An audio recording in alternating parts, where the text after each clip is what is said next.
Hashi answered their kill count question. The room never recovered. HFY Sci Fi narration script extended cut target runtime 14:30:15. The Asheville Combined Officers Academy on Threshold Station had been training officers for 142 years.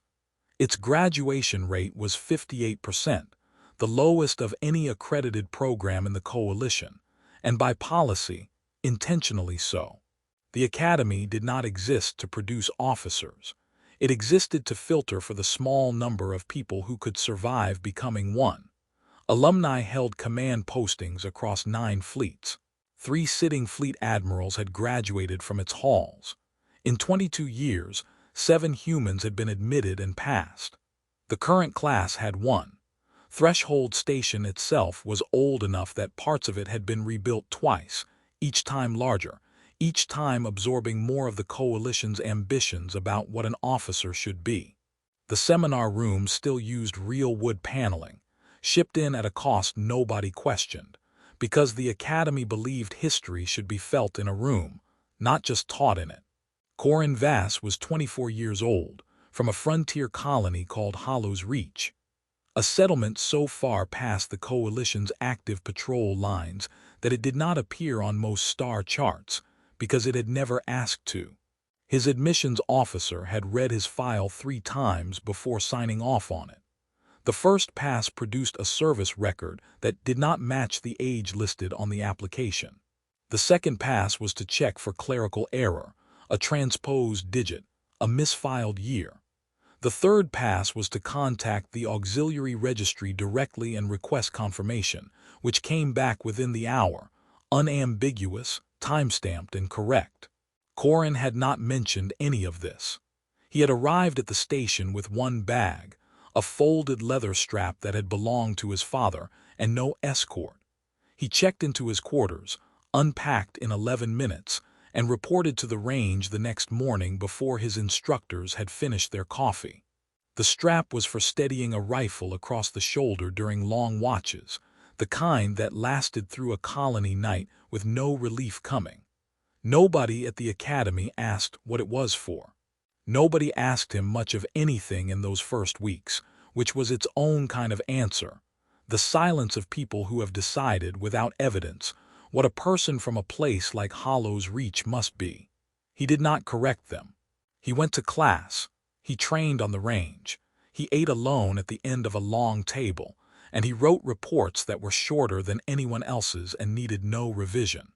The challenge came in the 3rd week, in the officers' history seminar, the kind of room where reputations were built or spent, where cadets performed for each other as much as for the instructor.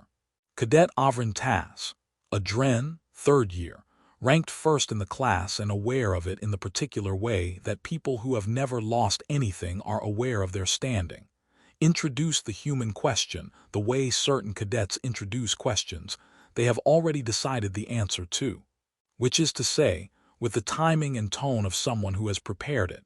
A question dressed as curiosity, delivered at the exact moment the room's attention had nowhere else to go. "So, Vass," Avrin said, not quite looking at him, addressing the room more than the man. "What's your kill count? Just curious how a farm colony makes it this far into the program." Several cadets smiled. It was the category of smile that happens in rooms where a hierarchy is being quietly reinforced, not because something is funny, but because everyone present understands which side of the joke they are meant to stand on. Instructor Meska, seated at the head of the table, said nothing. She had been waiting for this exact discussion since the 2nd week, when she had first requested the perimeter logs from Hollows Reach through a channel most instructors did not know existed, and sat with them long enough, alone in her office, to understand precisely what she was looking at. She had not told anyone what she found. She had simply waited for the moment the class would ask for it themselves. "That's a reasonable question," Corin said, in the tone of someone who genuinely found it reasonable, no defensiveness in it, no edge. "Do you want the auxiliary number or the total?" The room went quiet in the specific way rooms go quiet when a question has produced a second question nobody expected, and nobody yet understands why there should be two numbers at all. The total, Avrin said, recovering his smile a half-second too late for it to look natural. Corin said a number. The smile stopped the way a wave stops, the ones closest to him first, then outward through the rest of the room until the last smile on the far side of the table simply had nowhere left to go. Instructor Meska let the silence hold for 3 full seconds before she stood and brought up the footage. It was not dramatic in the way academy training simulations were dramatic. There was no music, no dramatic framing, no slow motion. It was documentary, a fixed perimeter camera on a colony wall, time-stamped, unedited, the kind of footage that exists because someone thought to install a camera and never thought anyone outside the colony would need to see what it recorded. The first case study showed a raid at night. 3 attackers, moving along the tree line with the particular confidence of people who did not expect a colony without a garrison to have any answer for them. There was a long stretch of nothing, just wind on the audio track and the faint hum of the perimeter light. Then one shot, fired late enough into the approach that it should not have landed, and it did. The second case study was daylight. A supply convoy, 6 vehicles, moving toward the colony's storage depot. 11 seconds passed between the first shout of alarm and the last of it being finished. Nobody in the classroom spoke. The third case study ran longer, nearly 90 seconds, the camera catching a defensive position being held against what the footage log identified as a raiding party of 9. By the end of it, Avrin was no longer smiling. He was watching with the expression of someone doing a calculation that was going to take longer than the class period to finish. The fourth case study was quieter than the others.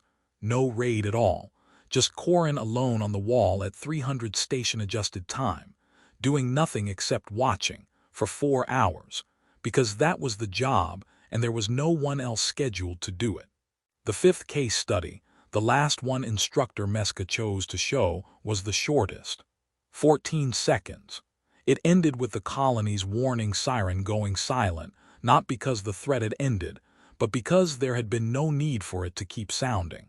Corin did not speak during any of it. He watched with the room, the way he had watched the raids happen the first time, not detached, simply steady.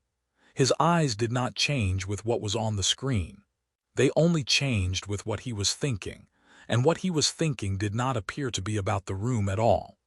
It appeared, if anything, to be about the colony wall and the wind, and the specific weight of 4 hours with no relief. Instructor Meska let the last case study run to its end before she spoke. Hollow's Reach has no garrison, she said. It has never had one. For 6 years this cadet was, functionally, the garrison. Nobody asked a follow-up question.